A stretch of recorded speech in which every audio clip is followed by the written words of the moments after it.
ঈদের দিন দর্শকদের বেশ সাড়া পেয়েছে রাজধানীর সিনেমা হলগুলো। মুক্তি পেয়েছে বেশ কয়েকটি চলচ্চিত্র।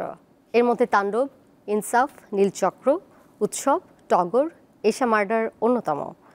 তাণ্ডবের প্রতি দর্শকদের রয়েছে অন্যরকম আগ্রহ।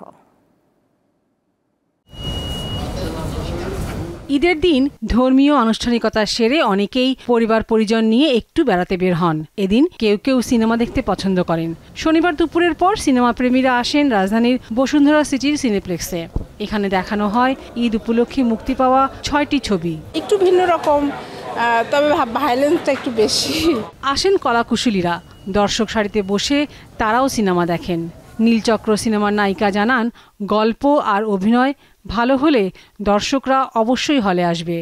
আমার কাছে আসলে খুব ভালো লেগেছে, কারণ আমি যে গল্পটায় কাজ করেছি নীলচক্রে, গল্পটা খুবই দুর্দান্ত এবং আমার কো-অ্যাক্টর যে আছে আরিফিন শুভ ভাই, he is a my dear person, আর এত পরিমাণে ভালো একজন মানুষ, ভালো একজন অভিনেতা। এবারের ঈদের সবচেয়ে আলোচনায় আছে শাকিব খান, সাবিলা নূর, জয়া আহসান অভিনীত তাণ্ডব। দর্শকরা ভালোভাবে নিচ্ছেন সিনেমাটি। এতে সার্থকতা দেখছেন পরিচালক ও কলাকুশলীরা। দর্শকরা কি বলে সেটা ইম্পর্টেন্ট।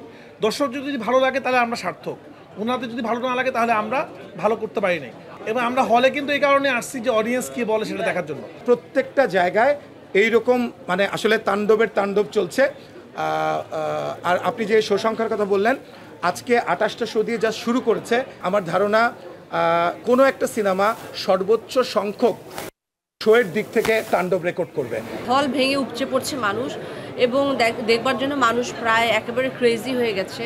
তো এটা তো অনেক ভালো ব্যাপার, এটা অনেক ভালো বিষয় যে এই ছবিটা দিয়ে চলছে, এটা যেন ধারাবাহিকভাবে আমাদের সব দর্শকদের যেমন উৎসবকে ঘিরেই হোক বা যা ঘিরেই হোক, ছবি যাতে মানুষ দেখবার চর্চায় থাকে, সেই জন্য আমার মনে হয় তাণ্ডবের অনেক বড় একটা ভূমিকা আছে।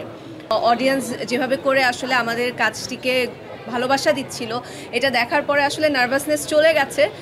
সো একটা স্পেশাল থ্যাংক ইউ অবশ্যই রাফি ভাইয়াকে দিতে চাই, যে ও আমাকে তাণ্ডবে নিশাদ চরিত্রের জন্য মনে করেছিল। তাণ্ডব সিনেমায় আগামী 3 দিনের টিকিট এরই মধ্যে বিক্রি হয়ে গেছে বলে জানায় কর্তৃপক্ষ। লাবণী গুহ, দীপ্ত সংবাদ, ঢাকা।